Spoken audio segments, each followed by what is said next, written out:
ए जी हाई बैग लेके कहाँ जाता नी जी? तारा निखे जनात हम कलकत्ता नहीं जाता नी। इलेक्शन कपार पे आ गई रवा कलकत्ता जाता नी। तो का करी ना जाई तो का खइबू? हम कुछ नहीं जानत रौरा ओट मरला के बाद ही कहीं जाई। गौरी शंकर तिवारी में कौन खूबी तारा मिल गई? ऐसा ईमानदार मुखिया ना मिली जी। गौरी शंकर भैया जिंदाबाद जिंदाबाद जिंदाबाद। गौरी शंकर भैया जिंदाबाद जिंदाबाद जिंदाबाद। गौरी शंकर भैया जिंदाबाद जिंदाबाद जिंदाबाद। कहे पड़ल बड़ चक्कर में केहू नहीं के टक्कर में। कहे पड़ल बड़ चक्कर में केहू नहीं के टक्कर में। हमारा मुखिया कैसा हो गौरी शंकर जैसा हो। हमारा मुखिया कैसा हो गौरी शंकर जैसा हो।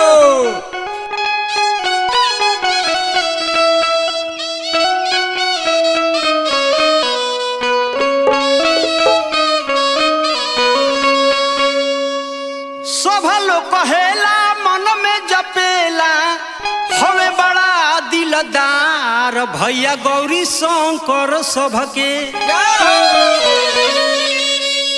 सब लोग दक्षिणी नैनी जोर में हाँ सब लोग यह कहता कि गौरी शंकर भाई लेखा मुखिया प्रत्याशी नहीं थे ना जी। सब लोग कहेला मन में जपेला हमें बड़ा दिलदार भैया गौरी शंकर सबके।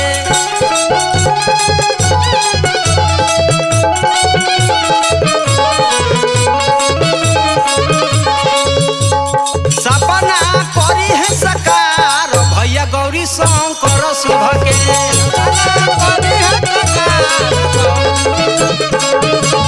सपना करी है सकार भैया गौरी शंकर सबके।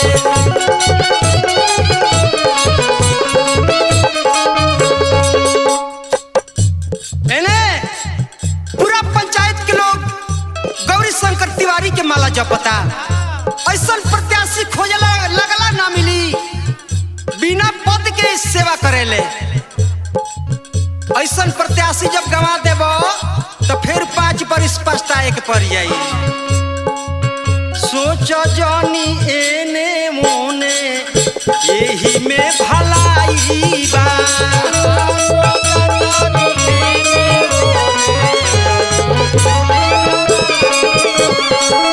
सोचो जानी एने मोने यही में भलाई बा।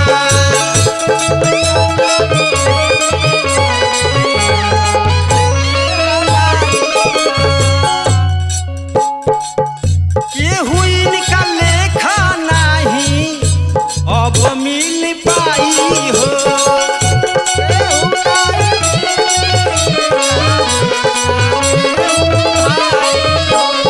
गौरी शंकर भैया का दिल दरियाव हटे। केहू के काम फंसेला आपन शरीर के शरीर ना जनले। आधा रात खाए बर जाके दरवाजा खटखटाइब की गौरी भैया हम हे स्थिति में बानी तो गौरी भैया तारा दुख में शामिल हो जाले। हो जाले दिल दरियाव हटे सागर समानावा लोगवा कहेला ईमानदार भैया गौरी शंकर सबके।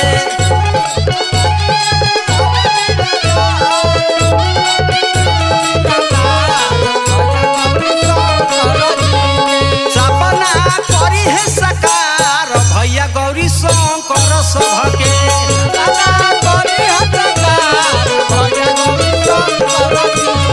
सपना करी है सकार भैया गौरी शंकर सबके। सपना करी है सकार भैया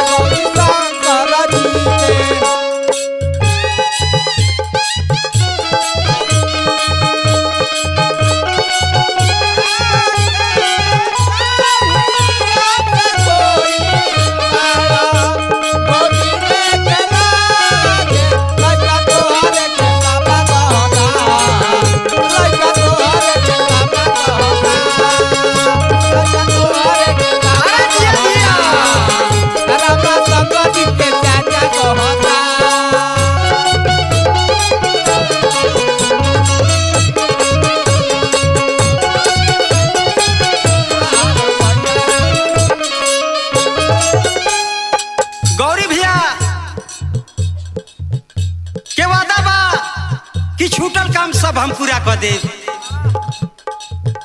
कोई लवादाई हो आपन सब पुराई है।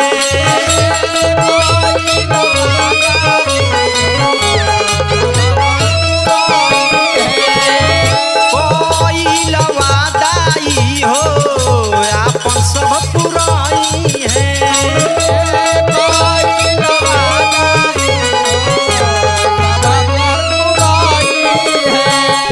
गोली नाली छूटल सभया वास बनवाई है।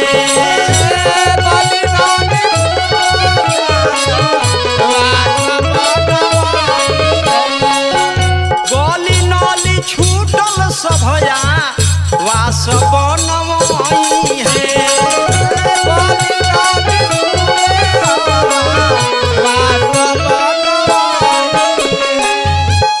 जनजन से बाटे इहे निहोरा विनती करिले बारंबार भैया गौरी शंकर सभके।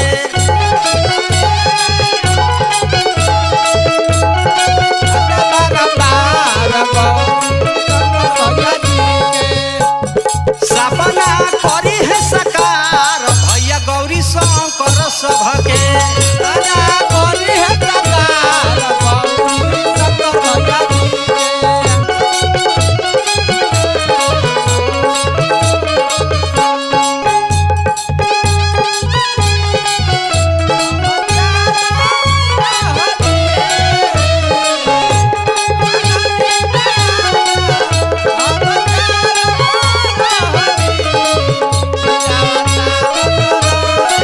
अरे बना रहो पप्पू जी बना रहो।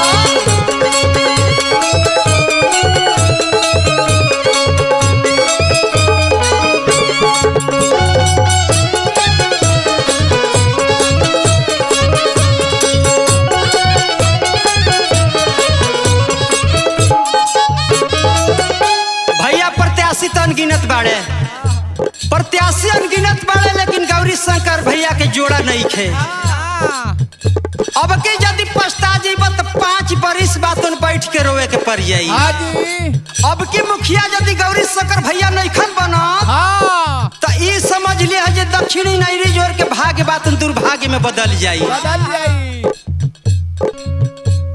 सुनो चाची भैया बहिनी जानी बिसरई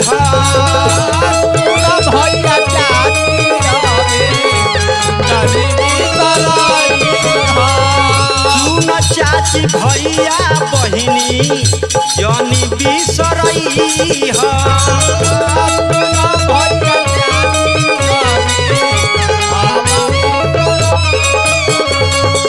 दक्षिणी ही नैनी जोर के भगिया जगई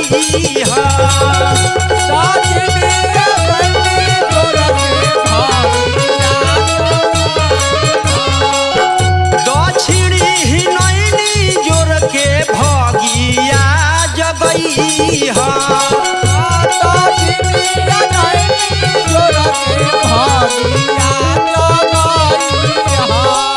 हमरा गौरी शंकर भैया खाती सोनी साहनी जी आजमगढ़ से चल के आइल बनी। काहे खाती गौरी शंकर भैया में खूबी बा तबे नु। एने जगजीवन भाई, नथुनी जी, पप्पू जी, अनगिनत लोग बा सहयोग में भैया के। देई के आशीष अब के जीतई ह इहे अरज बा हमार भैया गौरी शंकर सभा